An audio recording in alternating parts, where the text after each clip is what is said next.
Persian Armenia refers to the period of Eastern Armenia during the early modern and late modern era when it was part of the various Iranian empires. Up to 1828, Armenians have a history of being divided since the time of the Byzantine Empire and the Sassanid Empire in the early 5th century. While the two sides of Armenia were sometimes reunited, this became a permanent aspect of the Armenian people. Following the Arab and Seljuk conquests of Armenia, the western portion, which was initially part of Byzantium, became eventually part of the Ottoman Empire, otherwise known as Ottoman Armenia, while the eastern portion became and was kept part of the Iranian Safavid Empire, Afsharid Empire and Qajar Empire, until it became part of the Russian Empire in the course of the 19th century, following the Treaty of Turkmenchay of 1828.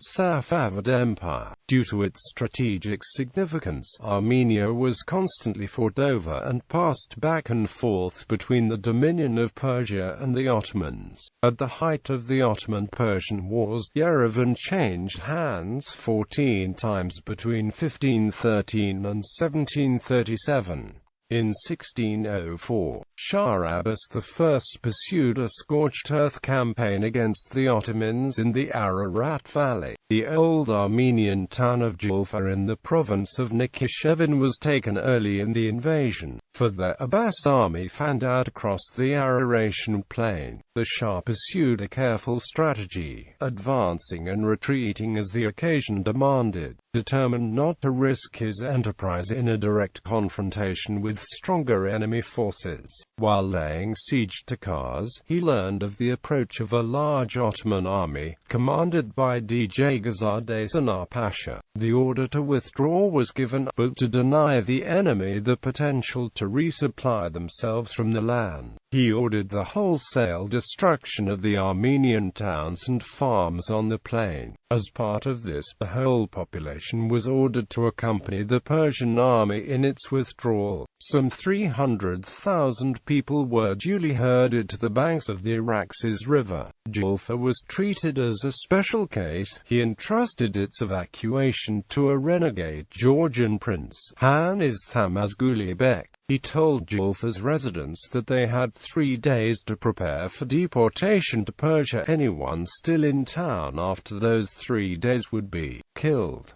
Those who attempted to resist the mass deportation were killed outright. The Shah had previously ordered the destruction of the only bridge, and although Persian soldiers helped their Julfarites to cross on horses and camels, the rest of the deportees had to cross on their own, so people were forced into the waters, where a great many drowned, carried away by the currents, before reaching the opposite bank.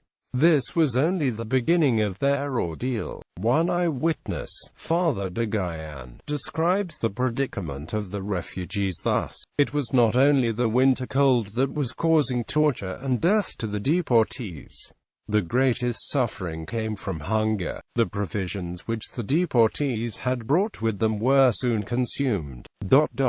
The children were crying for food and milk, none of which existed, because the women's breasts had dried up from hunger. Many women, hungry and exhausted, would leave the famished children on the roadside, and continue the tortuous journey. Some would go to nearby forests in search of something to eat. Usually they would not come back. Often those who died served as food for the living." Unable to maintain his army on the desolate plain, Sanar Pasha was forced to winter in Van. Armies sent in pursuit of the Shah in 1605 were defeated, and by 1606 Abbas had regained all of the territory lost to the Turks earlier in his reign. The scorched earth tactic had worked, though at a terrible cost to the Armenian people. Of the 300,000 deported, it is estimated that under half survived the march to Isfahan. In the conquered territories, Abbas established the Yerevan Khanate, a Muslim principality under the dominion of the Safavid Empire. As a result of the continuous wars in the region and Shah Abbas I's deportation of much of the Armenian population from the Ararat Valley and the surrounding region, in 1605 Armenians formed less than 20% of its population. Afsharid Empire, Qajar Empire,